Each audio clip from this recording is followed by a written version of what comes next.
Je vous salue dans le puissant et précieux nom de Jésus-Christ. Je suis le frère David, prédicateur de l'évangile de Jésus-Christ. Et je fais cette vidéo afin de vous présenter, de vous faire l'introduction de ma nouvelle chaîne YouTube intitulée La Parole de Vérité. Et pour vous qui la découvrez, je vous souhaite déjà bienvenue et vous êtes au bon endroit où nous allons partager cette parole de vérité. Et la meilleure façon de présenter le programme ou l'objectif de cette chaîne YouTube, c'est de s'appesantir et d'expliquer le titre de cette chaîne qui est la parole de vérité.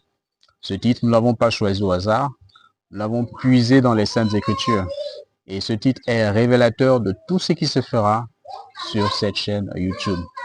Parce que comme c'est écrit dans Ephésiens 2, verset 20, vous êtes édifiés sur le fondement des apôtres et des prophètes, et Jésus-Christ lui-même étant la pierre angulaire. Parce que notre édification s'appuie sur le fondement des apôtres et des prophètes. Et ces apôtres ont reçu ces enseignements du Maître qui est Jésus-Christ. Et lui-même Jésus-Christ, comme il dit dans Jean 14, verset 6, il est le chemin, la vérité et la vie.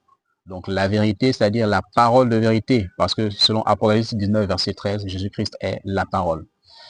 Donc, pour mieux expliquer ce qui se fera sur cette chaîne et mieux expliquer ce titre, nous allons donc développer trois principaux axes. Parce que la parole de vérité, que fait-elle dans la vie de l'homme? Dans la vie de l'homme que vous êtes, vous qui m'écoutez, ou la femme, vous qui m'écoutez, cette parole de vérité peut vous engendrer, vous régénérer, vous donner la vie, la véritable, celle qui est éternelle. Cette parole de vérité peut vous maintenir dans la sanctification, c'est-à-dire dans le chemin de la vie. Cette parole de vérité mérite d'être distinguée de la parole de l'erreur. Parce que s'il y a une parole de vérité, il y a aussi une parole de mensonge. Et cette parole de vérité doit être défendue parce qu'il y a des personnes qui sont ennemies de la foi de Jésus-Christ et qui se sont levées pour attaquer cette parole de vérité. Donc cette parole de vérité sert aussi donc à réfuter les contradicteurs. Donc ce sont là les trois principaux axes que nous allons développer rapidement dans cette vidéo pour expliquer les objectifs de cette chaîne et pour expliquer le titre La parole de vérité. Donc nous allons commencer par le premier axe qui nous met en relief le fait que la parole de vérité, c'est elle qui donne la vie éternelle. Pas cette vie passagère que nous partageons aujourd'hui, celle qui ne tient à rien du tout, celle qui est le souffle de vie que nous perdrons tôt ou tard. Mais cette vie éternelle qui n'a point de fin. Et c'est la parole de la vérité qui peut donner cette vie. Et c'est là le principal objectif de cette chaîne YouTube. Et nous allons prendre un passage qui met en relief la puissance de cette parole de vérité, c'est-à-dire Ephésiens 1, verset 13, qui dit, en lui, vous aussi, après avoir entendu la parole de la vérité, l'évangile de votre salut, vous aussi, en lui, vous aussi, vous avez cru et vous avez été scellés du Saint-Esprit qui avait été promis. Donc nous sommes là dans Ephésiens 1, verset 13. Et ce passage montre ici que c'est la parole de vérité, lorsqu'on l'écoute, lorsqu'on l'entend, c'est elle qui nous donne la vie éternelle. C'est grâce à la parole de vérité que nous sommes scellés du Saint-Esprit qui avait été promis depuis Joël 2, verset 28.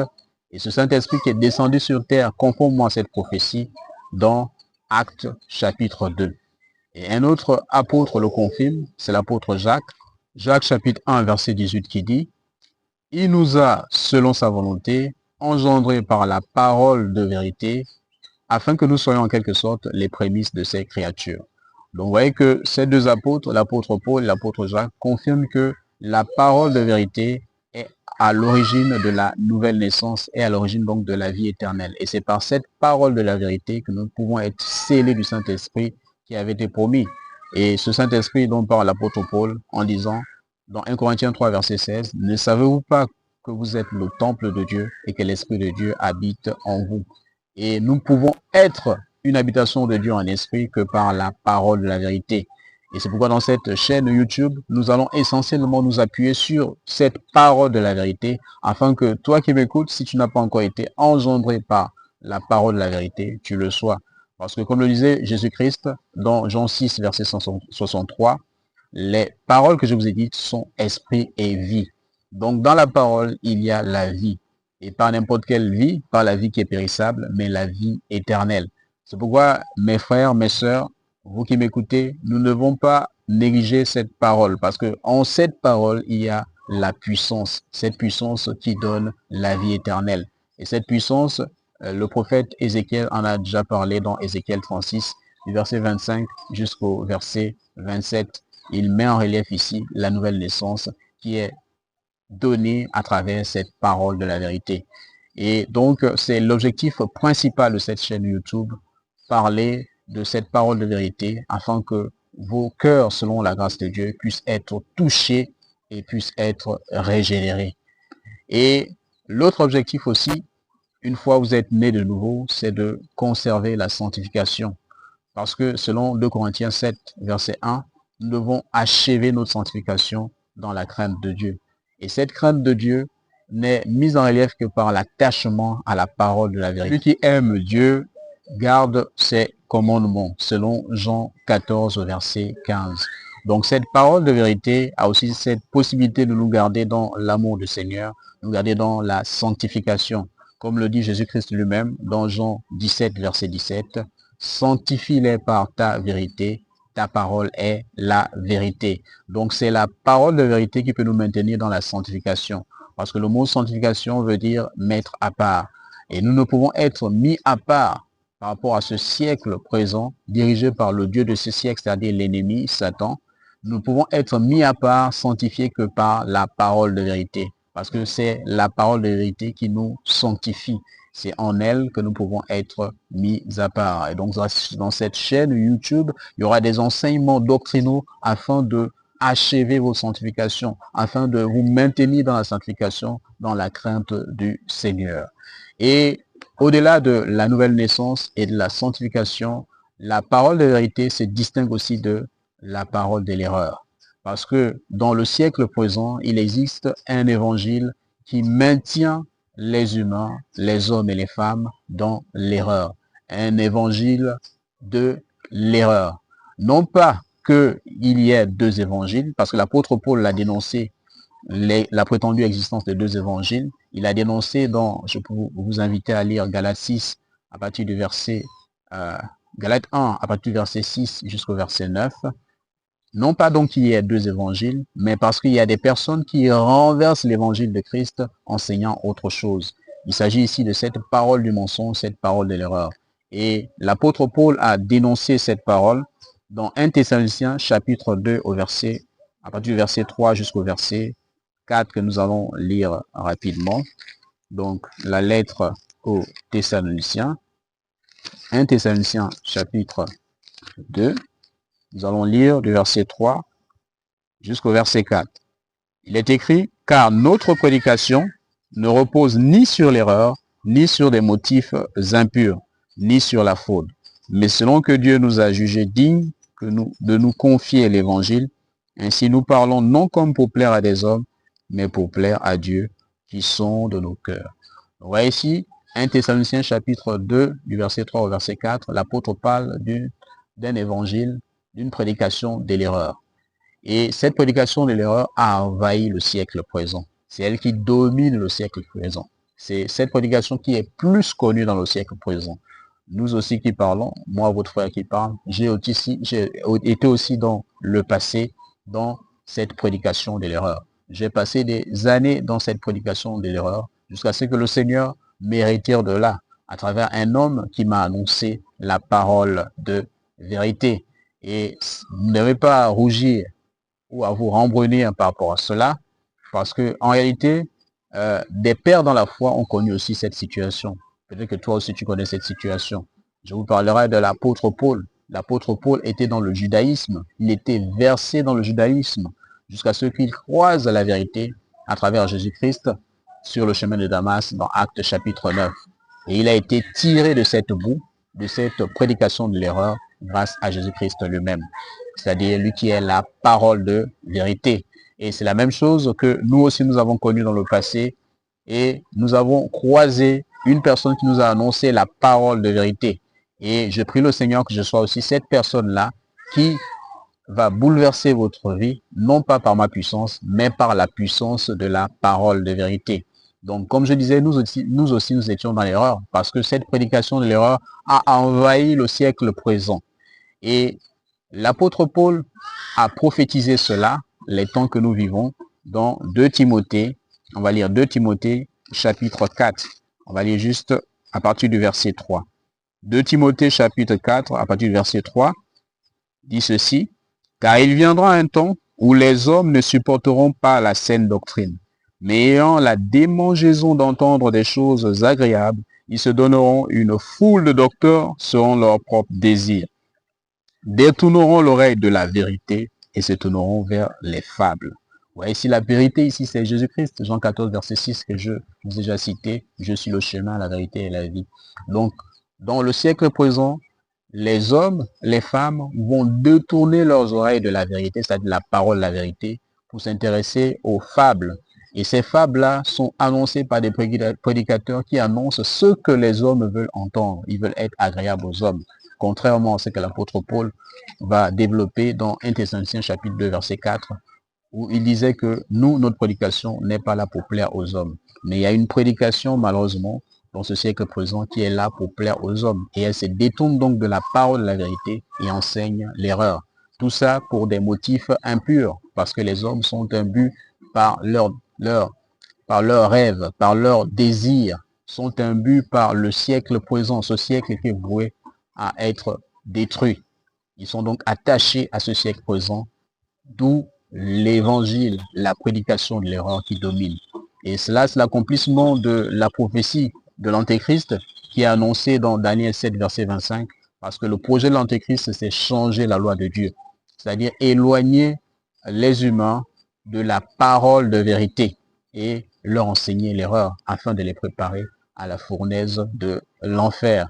Et donc, c'est cet évangile de l'erreur qui se distingue de la parole de la vérité. Et en annonçant la parole de la vérité, nous voulons vous arracher, vous qui êtes des élus, parce que nous savons que ceux qui sont élus par le Seigneur entendront la voix de leur berger et ils s'attacheront à cette parole de la vérité. Parce que ce que nous vivons maintenant, cet évangile de l'erreur, cela a déjà été vécu au temps de Jésus-Christ pendant son ministère terrestre. Parce que, comme il est dit dans Ecclésiaste 1, verset 9, il n'y a rien de nouveau sous le soleil. Donc, au temps de Jésus-Christ, il y avait aussi cette parole de l'erreur qui dominait. Parce que au temps de Jésus-Christ, il était minoritaire. Ce qui dominait sur Jérusalem, sur Israël à l'époque, c'était des sectes pernicieuses. Et je vous en citerai 3 principales. Il y en avait plusieurs, mais il y a 3 principales qui sont évoquées dans les Écritures.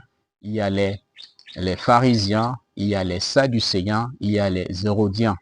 Les pharisiens, c'était eux qui prêchaient la loi à l'époque. Les sadducéens aussi, c'était eux qui étaient majoritaires dans le Sanhédrin, c'est-à-dire le tribunal israélite, le tribunal des Juifs. Et les hérodiens étaient le parti d'Hérode, l'homme politique qui dominait royalement sur Israël à l'époque. Et ces hommes-là avaient donc une influence. C'était des sectes qui étaient très influentes au temps de Jésus-Christ. Et c'était elles qui étaient assises, notamment les pharisiens, sur la chair de Moïse, c'est-à-dire sur la prédication. C'est comme aujourd'hui, on a des hommes qui dominent le monde, qui ont l'autorité de prêcher la parole à travers le monde.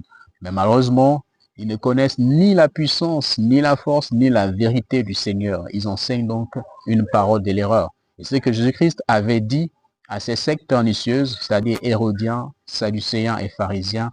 Il leur avait dit dans Matthieu 22, je vous invite à lire en entier ce chapitre-là, Matthieu 22, mais nous allons citer juste le verset 29, lorsque Jésus-Christ va répondre aux sadducéens. Parce que les sadducéens, par exemple, ils affirmaient, selon la parole de l'erreur qu'ils enseignaient, ils affirmaient que la résurrection n'existe pas. Et les pharisiens, par exemple, eux, ils enseignaient leur tradition humaine. Vous pouvez lire ça dans Marc, chapitre 7. Lisez le chapitre en entier, mes frères et mes sœurs. Mais nous allons nous appesantir sur le cas des sadducéens. Et Jésus-Christ va leur répondre par rapport à leur doctrine fausse au sujet de la résurrection. Il va leur répondre dans Matthieu, chapitre 22. On va lire le verset 29. Il est écrit, Jésus leur répondit, vous êtes dans l'erreur, parce que vous ne comprenez ni les Écritures, ni la puissance de Dieu. Rappelez-vous de Jean 6, verset 63, où Jésus-Christ disait, les paroles que je vous ai dit sont esprit et vie. Donc ici, il répond à ces sectes-là que vous ne connaissez ni, je vais lire dans le texte, ni les Écritures, ni la puissance de Dieu. Donc ici, Jésus-Christ répond aux Sadducéens, et si vous lisez tout le contexte, il répond aussi aux pharisiens, il répond aussi aux Hérodiens. Et dans le siècle présent, c'est la même chose. Il y a des hommes qui n'enseignent pas les Écritures, mais qui enseignent leurs désirs, qui enseignent les fables qui sont inspirées par le siècle présent. Et ici, ces hommes-là ne connaissent ni les Écritures, ni la puissance de Dieu. Ils enseignent une prédication de l'erreur. C'est pourquoi nous, aujourd'hui, nous ne pouvons rester indifférents à cela. Nous devons annoncer la parole de la vérité pour tirer le faible reste de ceux qui sont attachés à la vie de Jésus-Christ, afin qu'ils se soustraient de ce monde qui est en train d'être égaré par la parole de l'erreur. Donc c'est le deuxième but de cette chaîne, c'est faire la distinction entre cette parole de vérité et la parole de l'erreur. Et cette parole de vérité ne peut être enseignée que par les gens qui sont habités par le Saint-Esprit, parce que le Saint-Esprit lui-même est l'Esprit de vérité. On va quand même lire ça rapidement dans Jean chapitre 16 au verset 13. Jean chapitre 16 verset 13 dit: quand le consolateur sera venu, l'Esprit de vérité, il vous conduira dans toute la vérité, car il ne parlera pas de lui-même, mais il dira tout ce qu'il aura entendu, il vous annoncera les choses à venir. Donc c'est cet Esprit de vérité qui nous conduit dans toute la vérité. Et toute cette vérité que l'Esprit a bien voulu, par sa grâce, nous révéler, nous ne pouvons pas garder cela pour nous-mêmes. Nous devons annoncer ça au monde. Parce que c'est une personne qui n'a pas gardé ça pour elle-même, qui a fait en sorte qu'aujourd'hui, votre humble serviteur, c'est-à-dire le serviteur de Jésus-Christ, qui vous enseigne, qui vous prêche aujourd'hui, c'est grâce à l'action de cet homme poussé par l'Esprit que je peux aujourd'hui j'ai été libéré de la parole de l'erreur, et je peux aujourd'hui annoncer aussi la parole de vérité. Donc nous ne pouvons pas cacher cette vérité sous le boisseau, nous devons la proclamer à travers le monde. Et les canaux qui sont les plus efficaces aujourd'hui sont les canaux virtuels, les réseaux sociaux, et les plateformes comme YouTube. Et par ces canaux-là, nous et bien d'autres, nous accomplissons la prophétie de Jésus-Christ dans Acte 1, verset 8, qui a dit: vous recevez une puissance venant d'en haut, c'est-à-dire le Saint-Esprit, et vous serez mes témoins à Jérusalem, dans la Judée, dans la Samarie et jusqu'aux extrémités de la terre. Et cette puissance-là, c'est l'Esprit de vérité. Et cet Esprit de vérité, c'est Jésus-Christ, selon 2 Corinthiens chapitre 3, verset 17. Car le Seigneur, c'est l'Esprit.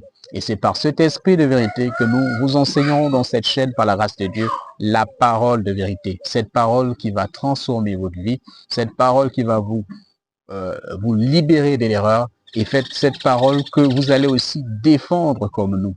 Parce que le dernier objectif principal de cette chaîne YouTube est de réfuter les contradicteurs. Nous allons réfuter les contradicteurs, c'est-à-dire toutes les fausses doctrines qui ont envahi le monde aujourd'hui. Nos devoirs en tant que prédicateurs, nos devoirs en tant que chrétiens, même toi, même si tu n'es pas prédicateur, mais en tant que chrétien, notre devoir est de réfuter les contradicteurs. Et pour réfuter les contradicteurs, il faut connaître cette parole de la vérité. Et l'apôtre Paul avait donné cet ordre à son fils dans la foi, qui était aussi un prédicateur, Tite. On va lire cela. C'est peut-être l'un des derniers versets que nous allons lire.